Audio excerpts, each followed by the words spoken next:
दोस्तों मार्केट को ट्रेड करने की बहुत सारी मेथड्स है, बहुत सारी स्ट्रेटेजीज है, लेकिन एक पिलर हमेशा इग्नोर किया जाता है, वो है trading psychology, trading mindset. Trading psychology का मतलब क्या होता है? जब कोई हमारा ट्रेड चल रहा है और प्राइस हमारे टारगेट को हिट करने के लिए जाती है, तब हम लोग सोचते हैं कि अभी टारगेट को बुक करना चाहिए या ट्रेलिंग करना चाहिए, पार्शियल बुकिंग करनी चाहिए या फुल प्रॉफिट बुक करना चाहिए।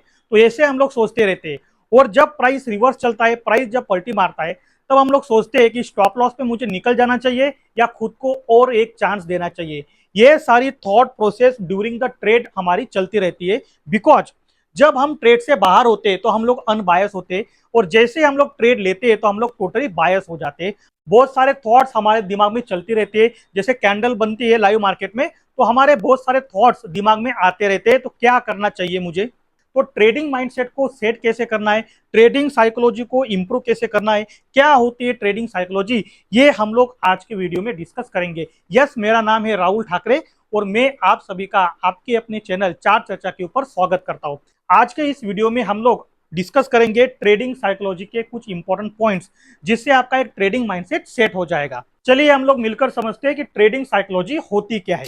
सबसे पहले हम लोग समझते हैं कि विनिंग स्ट्रिक होती क्या है। दर एक ट्रेडर के लाइफ में विनिंग स्ट्रिक भी आती है और लूजिंग स्ट्रिक भी आती है। ट्रेडर विनिंग स्ट्रिक को और लूजिंग स्ट्रिक को एक्सपीरियंस करता है, लेकिन उसको पता नहीं होता कि विनिंग स्ट्रिक होती क्या है, लूजिंग स्ट्रिक होती क्या है, विनिंग स्ट्रिक को कैसे हैंडल करना चाहिए और लूजिंग स्ट्रिक को कैसे हैंडल करना चाहिए। विनिंग स्ट्रिक का सिंपल मतलब क्या होता है? जब आप ट्रेड करते हो तो बैक टू बैक आपके टारगेट हिट होने लगते हैं, तो इसको ये बोलते हैं विनिंग स्ट्रिक। लेकिन विनिंग स्ट्रिक में होता क्या है? जो ट्रेडर होता है, नोवाइस ट्रेडर, जो बिगिनर ट्रेडर होता है, वो ओवर कॉन्फिडेंस में आ जाता है। क्यों? क्योंकि उसके back to back target hit हो गए, उसकी वजह से वो ओवर कॉन्फिडेंस में आ जाता है। अभी ओवर कॉन्फिडेंस में आने की वजह से वो रिस्क मैनेजमेंट को इग्नोर करता है, पोजीशन साइज को डबल करता है। तो मार्केट ये वीकनेस को पकड़ लेती है और पकड़ने के बाद हमको वहां पे पनिश करती है मार्केट। तो जब भी विनिंग स्ट्रीक में अगर आप हो, तो आपको रिस्क मैनेजमेंट को स्ट्रिक्टली फॉलो करना है। रिस्क मैनेजमेंट ट्रेडिंग का एक डीएनए होता है, उसको हम लोग कभी भी इग्नोर नहीं कर सकते। तो विनिंग स्ट्रिक में आपको कभी भी पोजीशन को डबल नहीं करना है,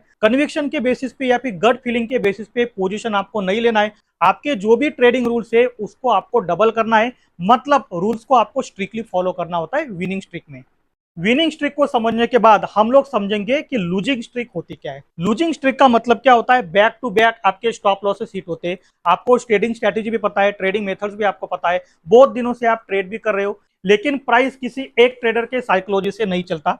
तो लूजिंग स्ट्रिक में क्या होता है? बैक टू बैक आपके स्टॉप लॉस हिट होते हैं, बैक टू बैक आपके 3 stop loss, 5 stop loss, 7 stop losses आपके हिट हो जाते हैं। इसको हम लोग बोलते हैं लूजिंग स्ट्रिक। तो लूजिंग स्ट्रिक में क्या करना होता है? जो पोजीशन साइज है उसको आपको हाफ करना होता है, और जो प्रोसेस है, जो रूल्स है, वो प्रोसेस आपको स्ट्रिक्टली फॉलो करना होता है लूजिंग स्ट्रिक में।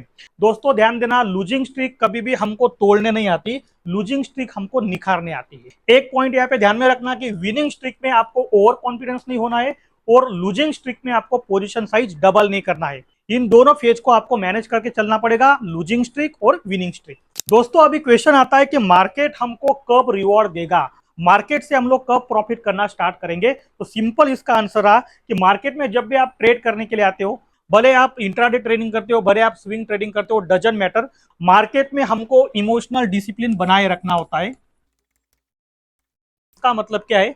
हमारे जो भी सेट ऑफ रूल्स है, उन रूल्स को हमको स्ट्रिक्टली फॉलो करना होता है। जैसे ही हम लोग रूल्स को ब्रेक करते हैं तो मार्केट हमको पनिश करता है। क्योंकि ट्रेडिंग में होता क्या है? यहाँ पे हमारा कोई बॉस नहीं होता है, यहाँ पे कैपिटल भी हमारा होता है, डिसीजन भी हमारे होते हैं। तो यहाँ पे हम लोग क्या करते हैं? जो पावर हमको मिला है उस पावर का हम लोग मिस यूज करते हैं। कोई यहाँ पे हमको डांटने वाला नहीं होता, कोई यहाँ पे हमारी गलती पकड़ने वाला नहीं होता, इसलिए हम लोग यहाँ पे रैंडम बिहेवियर करते हैं। हम लोग सेल्फ कंट्रोल को भूल जाते हैं, और जैसे ही हम लोग सेल्फ कंट्रोल को भूलते हैं, रूल्स को हम लोग ब्रेक करते हैं, इमोशनल डिसिप्लिन में नहीं रहते, तो मार्केट हमको क्या करता है? यहाँ पे पनिश करता है। तो मार्केट से अगर प्रॉफिट कमाना है तो हमको इमोशनल डिसिप्लिन और मार्केट के जो रूल्स है उनको स्ट्रिक्टली फॉलो करना पड़ेगा। अभी हम लोग समझते हैं कि ईगो, ह्यूमन बीइंग का ईगो और एग्जीक्यूशन, ट्रेडिंग का एग्जीक्यूशन, दोनों यहाँ पे कैसे काम करते हैं। ह्यूमन बीइंग के बहुत सारे इमोशंस होते हैं, ह्यूमन बीइंग को इमोशनल बीइंग भी कहा जाता है। ह्यूमन बीइंग का जो एनिमी होता है वो होता है हमारा ईगो। मैं मार्केट में इतने दिन से ट्रेड कर रहा हूं, तो मेरी एनालिसिस गलत कैसे हो सकती है, मैं गलत कैसे जा सकता हूं, मुझे तो 10 साल का एक्सपीरियंस है, मुझे तो 3 साल का एक्सपीरियंस है, तो जब भी हम लोग ट्रेड करते हैं तो ईगो को हम लोग बीच में लेके आते हैं, हम लोग मार्केट की रियलिटी को नहीं देखते, हम लोग एग्जीक्यूशन को इग्नोर करते हैं और हम लोग ईगो में ट्रेड करते हैं। तो ईगो में अगर ट्रेडिंग होगी, इमोशंस को अगर मैनेज नहीं करेंगे तो हम लोग अपने फाइनेंस को भी मैनेज नहीं कर सकते। तो ईगो की फाइनेंशियल मार्केट में कोई जगह नहीं है। ईगो को हम लोग बिल्कुल ट्रेडिंग के अंदर लेके नहीं आएंगे। हम लोग ट्रेडिंग के अंदर किसको लेके आएंगे?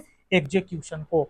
मतलब जो भी आपकी ट्रेडिंग स्ट्रेटेजी, जो भी आपकी ट्रेडिंग मेथड है, वो मेथड हमको हर बार फॉलो करना है। मतलब जैसे ही हमारा सेटअप बनता है, हम कैलकुलेशन करेंगे, पोजीशन साइज का कैलकुलेशन करेंगे, उसके बाद फिर पर ट्रेड का रिस्क हमारा फिक्स होगा और कभी भी पोजीशन लेंगे तो कन्विक्शन के बेसिस पे नहीं लेंगे, हम लोग कैलकुलेशन के बेसिस पे लेंगे और हमारा जो भी प्रोसेस होगा उसको हम लोग बार बार एग्जीक्यूट करेंगे विदाउट एनी ईगो। दोस्तों, फाइनेंशियल मार्केट में पेशेंस का रोल क्या होता है? पेशेंस कैसे हमारे वेल्थ को बढ़ाता है फाइनेंशियल मार्केट के अंदर? बिकॉज फाइनेंशियल मार्केट के अंदर क्या होता है, पावर ऑफ कंपाउंडिंग काम करता है। पावर ऑफ कंपाउंडिंग के ऊपर मैंने ऑलरेडी डेडिकेटेड वीडियो बनाया है, अगर आपने नहीं देखा है तो मैं लिंक उसका आई बटन में दे रहा हूं। पावर ऑफ कंपाउंडिंग जो होता है उसके अंदर पेशेंस का बहुत बड़ा रोल होता है। चाहे आप ट्रेडिंग करते हो, चाहे आप इन्वेस्टिंग करते हो, दोनों ही कंडीशन में आपको पेशेंस रिक्वायर होता है।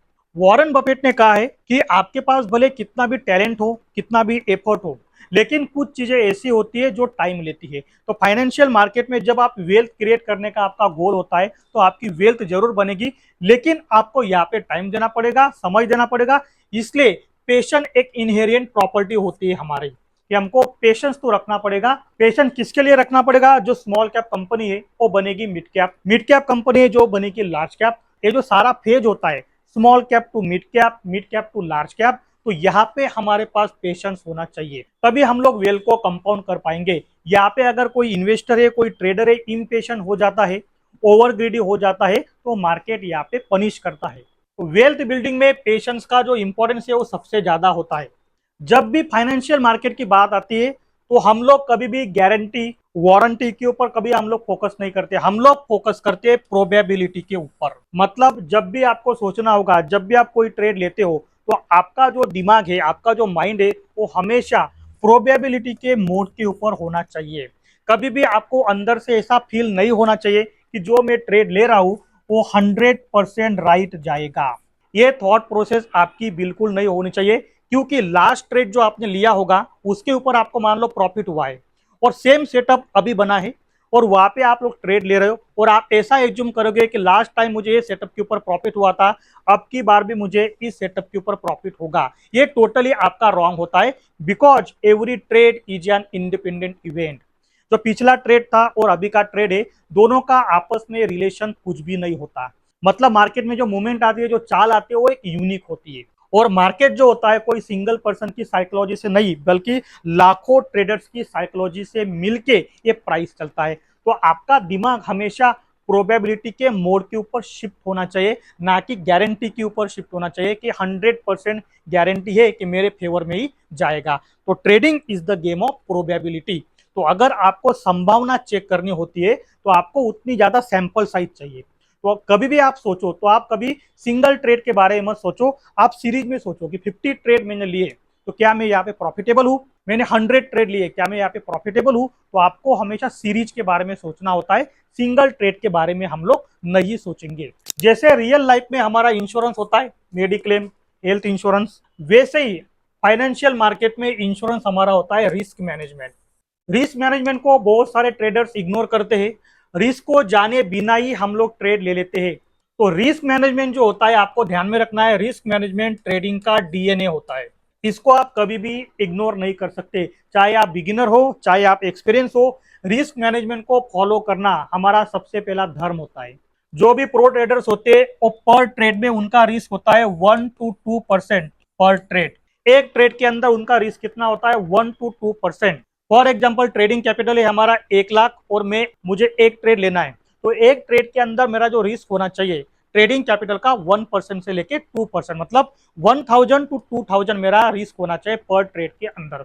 आप चाहो तो उसके ऊपर भी आप ज्यादा रिस्क ले सकते हो, लेकिन अगर वहां पे स्टॉप लॉस आपकी हिट होते, मार्केट की कंडीशंस फेवरेबल नहीं है, तो हमारा ड्रॉ डाउन बहुत ज्यादा हो जाता है। इसीलिए हम लोग क्या करते हैं, हमारे रिस्क को लिमिट करते हैं। इसका मतलब क्या है कि हम लोग क्या करते हैं, अपने डाउन साइड को मैनेज करते हैं। अप साइड को मैनेज करने की कोई जरूरत नहीं होती, इंसान को हमेशा अपने डाउन साइड को मैनेज करना चाहिए। तो इसलिए हम लोग क्या करते हैं कि जैसे मैंने बताया, trading is the game of probability. Trading एक संभावना का खेल है। तो हम लोग क्या करते हैं, पर ट्रेड में रिस्क कितना रखते हैं, 1% से लेके 2%। ये हमारा एक इंश्योरेंस पॉलिसी जैसा काम करता है। दोस्तों यहाँ पे अगला फैक्टर आता है, बहुत सारे ट्रेडर जो होते हैं वो मार्केट को ब्लेम करते हैं। उनका जो लॉस होता है वो लॉस का रीजन वो बताते हैं कि मार्केट ने हमको धोखा दे दिया, मार्केट हमारे फेवर में नहीं है, मार्केट में निगेटिव न्यूज आ गई इसलिए हमारा लॉस हो गया, तो मार्केट के ऊपर ब्लेम करते हैं। फाइनेंशियल मार्केट में किसी के ऊपर आपको ब्लेम नहीं करना है। जो भी इंसान दूसरों के ऊपर ब्लेम करेगा वो कभी भी अपने मिस्टेक को एक्सेप्ट नहीं करेगा। तो मिस्टेक को अगर एक्सेप्ट नहीं करेगा तो इंप्रूव कैसे करेगा। तो यहाँ पे जो भी गलती होती है वो हमारी गलती होती है। हमारा जो सेटअप है, सेटअप के ऊपर आपको डाउट करना चाहिए।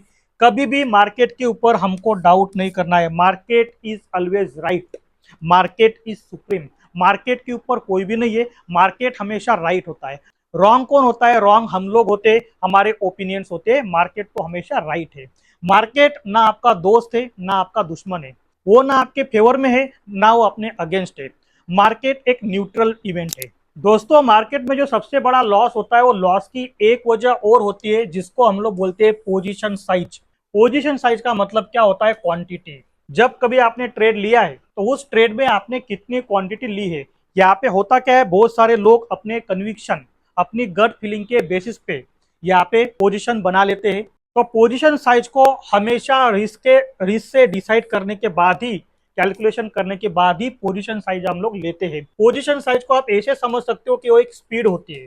जितनी ज्यादा पोजीशन साइज अगर हम लोग ले लेंगे तो उतना ज्यादा रिस्क मार्केट में हमारा बढ़ जाता है। तो पोजीशन साइज अगर कंट्रोल में होगी तो आप प्रॉफिट को बुक भी कर सकते हो, लॉस को भी आप बुक कर सकते हो। लॉस को भी आप राइट प्लेस पे उसको कट कर पाओगे, पोजीशन साइज अगर कंट्रोल में होगी।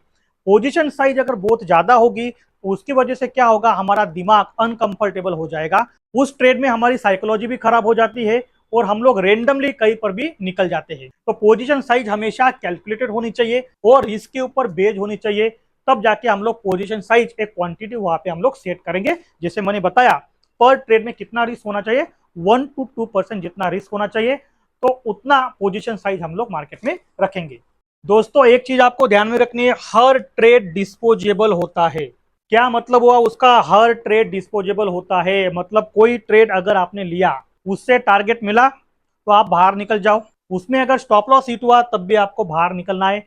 एवरी ट्रेड इज डिस्पोजेबल मतलब नया ट्रेड लेने के लिए आपको रेडी रहना है। चाहे कोई ट्रेड के अंदर आपको टारगेट मिला हो, चाहे कोई ट्रेड के अंदर आपका स्टॉप लॉस हिट हुआ हो, हम लोग क्या करेंगे, मूव ऑन करेंगे नेक्स्ट ट्रेड के ऊपर। अगर मान लीजिए कि कोई ट्रेड आपने लिया और प्राइस ने पलटी मारा, तो वहां पे आप क्या करते हैं, इमोशंस की वजह से होप ट्रेडिंग वहां पे होने लगते हैं। हमको लगता है कि ये नीचे से यूटर्न मारेगा, प्राइस मेरे भाव पे आएगी, लेकिन कभी ऐसे होता नहीं है।